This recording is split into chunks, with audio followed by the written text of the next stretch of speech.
నల్గొండ జిల్లా చిట్యాల మండల MRO గుగుల్లోతు Krishna Nayak ACB వలలో చిక్కారు. గుండ్రంపల్లి గ్రామానికి చెందిన ఓ వ్యక్తికి సంబంధించిన భూమి ఇన్స్పెక్షన్ చేయడానికి 10 లక్షల రూపాయలు డిమాండ్ చేశాడు. అతడితో 5 లక్షలకు బేరం కుదుర్చుకుని 2 లక్షల రూపాయలు కంప్యూటర్ ఆపరేటర్కు ఇవ్వాలని చెప్పాడు. కంప్యూటర్ ఆపరేటర్ డబ్బులు తీసుకుంటూ ఉండగా ఏసీబీ అధికారులు పట్టుకున్నారు. దానికి సంబంధించిన వివరాలను ACP Nalgonda range CH Balakrishna వివరించారు. గతంలోనూ ఎంఆర్ఓ కృష్ణపై అనేక అవినీతి ఆరోపణలు ఉన్నట్లు తెలిసింది. ప్రస్తుతం కృష్ణ ఆస్తులపై ఏసీబీ అధికారులు విచారణ చేపట్టారు.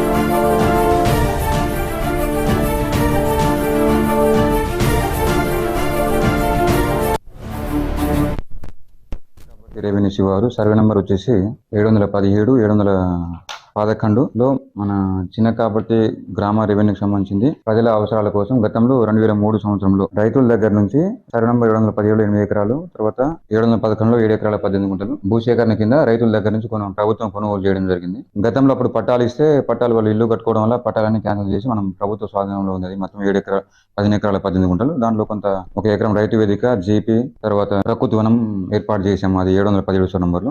711 సంబంధించింది 7 ఎకరాల 18 గుంటలు మొత్తం ఖాళీగా ఉంది. దాని ఉన్న చుట్టుపక్కల రైతులు సుమారుగా 1 ఎకరం పైచీలకు భూమిని ఆక్రమణ చేయడం జరిగింది. కాబట్టి ఆ 7 ఎకరాల 18 గుంటలు మాకున్న పోడి మ్యాప్ ప్రకారంగా ఈ రోజు ఆ ఎంక్రోచెస్ అంటే అగ్రికల్చర్ ఎంక్రోచెస్ ఉండే దాన్ని తాత్కాలికంగా స్ట్రక్చర్ ని డిమాలిషన్ చేయడం జరిగింది. మా యొక్క భూమిని 7 ఎకరాల 18 గుంటల భూమిని ఫెన్సింగ్ ప్రకారంగా అద్దులు నిర్ణయించినండి. ఇప్పుడు గతంలో 2003 సంవత్సరంలోనే ఈ నెంబర్లో 7 ఎకరాల 18 గుంటలు భూసేకరణ చేసింది. ఆ భూమి అయితే మాకు ఉండాలి కదా, ఆ పొడి మ్యాప్ ప్రకారం మేము ఏర్పాటు చేసుకున్నాం. ఈ రైతులు ఎవరైనా ఎక్కువ ఉంటే మాత్రం వాళ్ళు దరఖాస్తు పెట్టుకుంటే సరే, మా 7 ఎకరాల 18 గుంటలు 1 గుంట ఎగస్ట్రా తీసుకోవడానికి మేము తీసుకోలేము కూడా. కాబట్టి ఏదైనా ఉంటే మేము అది కూడా మా సర్వే చేపించి నెంబర్ ప్రకారం డిమార్కింగ్ చేపిస్తాం.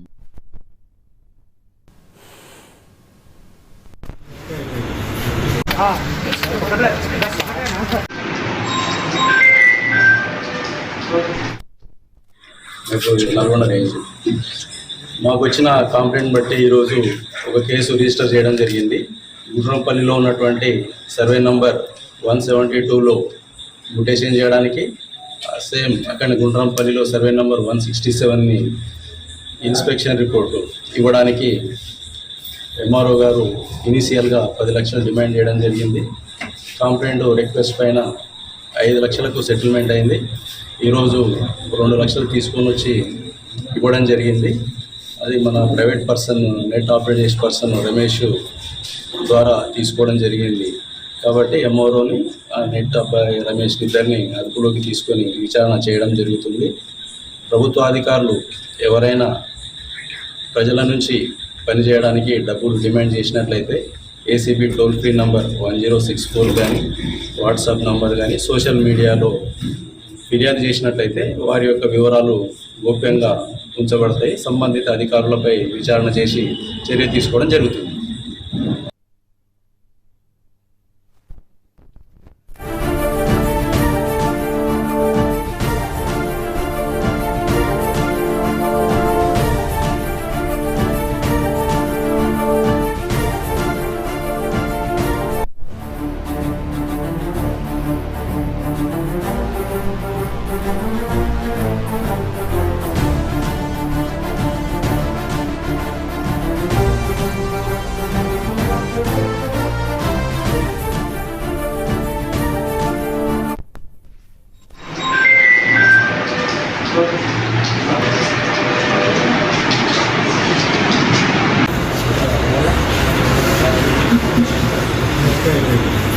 हाँ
Okay.